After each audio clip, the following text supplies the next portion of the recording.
There you go. Well, today I just want to say one thing before I even start, right? Now, I didn't want to bring my stuff out into the public sector, right? But you've made me do this, bring it out to the public. You've made it perfectly clear that you don't want to speak to me or even work out anything about this dispute. You wouldn't listen. And you might listen to me now. The integrity of the child support agency might be in risk. Right, just to prove that you don't want to talk to me, I got somebody's address, and the child support agency found out on this address on 16th of the 6th 2004 regarding Jeff Mutton. Right, he was the state manager of the child support agency. Right, in this FOI, I've got it here, right, states, I contacted the police regarding the comments made by Mr. Wallace, which was go around to Jeff Mutton's house with my camera to ask him the questions of this dispute. Right, they will be in contact with him to make it clear that these type of threats are unacceptable and they must stop.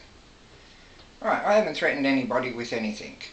Alright, all I've done is say, well, if you don't want to work it out in the workplace, you can do it after hours. It doesn't faze me as long as it gets worked out. Alright, now we go to folio 12. Spoke to Mr. Wallace, 16th of the 6th 2004. Senior Constable Mark Delaforce, name taken out, called me after speaking to Mr. Wallace. Mr. Wallace stated to the police that he was frustrated and admitted he was wrong. I admitted nothing. I said I was frustrated. I told him exactly what I've done, got somebody's address, and if they don't want to talk to me through business hours, they can talk to me after hours. What was said was about freelance journalists and publishing stories and that, right? So the police couldn't do nothing to me, or else I would have ended up in the civil courts. Right. So where were we? And he was wrong.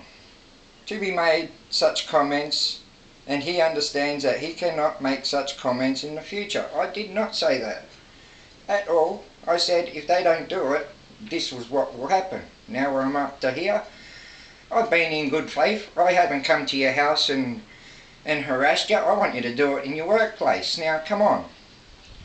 Now, police warned Mr. Wallace that he'd be charged if he did this again. This is the end of the matter. Like, what a load of shit.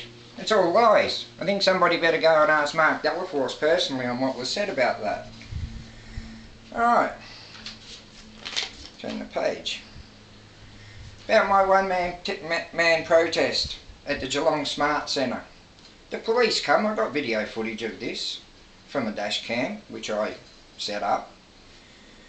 Alright, they done nothing to me, and all I had was a sign, right, made by a black texter and an empty VB box, right, and it said, Child Support Agency, take responsibility for your actions. Review my case. That's it.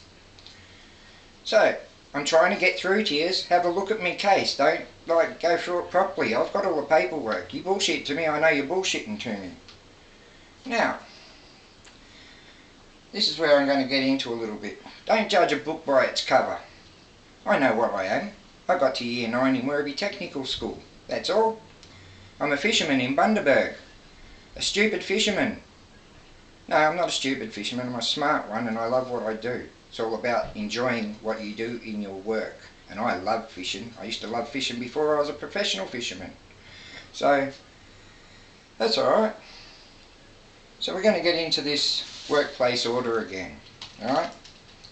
So, number 1, there's a bit in the legislation explaining everything about the courts to do with Child Support Agency family court matters and the jurisdiction of the courts.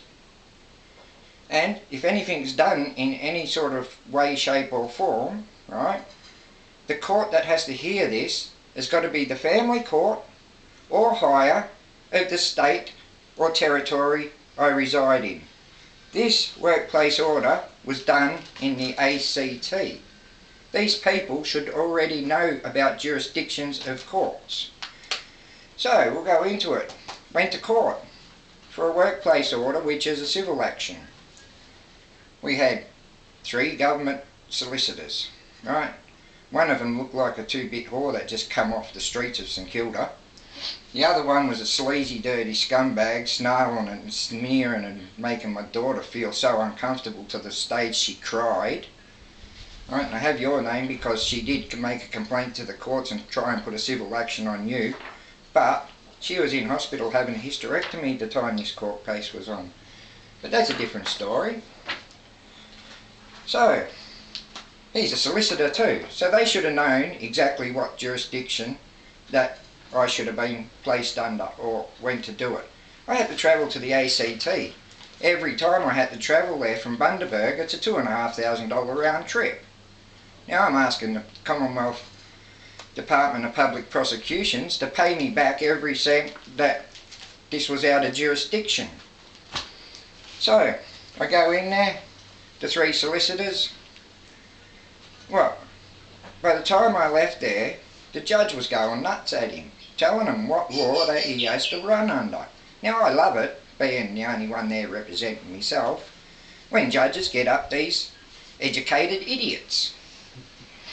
So, come to see that, you got that name of that federal agent again. She's a federal agent. She should know what jurisdiction a court's got to be done in. How the bloody hell can I commit a crime in the ACT when I was in Bundaberg? Simple fact. The idiot. I don't know what's going through her head.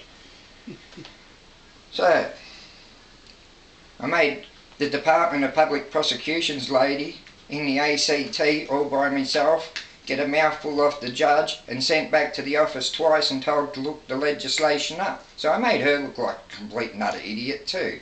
In the courts, but that's alright. There's one point I want to really make here too. I've never been married. I've never even been close to getting married. I do not have a wife. I have not had a wife, and I have not got an ex-wife. Just remember that. So, turn the page, there's only one thing left on here. Mr. Keith Pitt. Look at your videos on my YouTube channel. There's one there of your staff being really, really mean to me. Now, I come to see you about this problem, and you shoved me off. You called me an idiot, right? You even rang the police, told the police I was going to commit suicide. I'm a professional fisherman, mate. If I wanted to commit suicide, I'd just jump off the boat in the middle of the night, you idiot. Trying to keep myself good here. Right, so what did you do? You rang the police on me. 2 weeks later, someone vandalises your car. You accuse me of vandalising your car, right? Why would I want to vandalise your car for, or even scratch it so you get a good paint job? I'm not that stupid.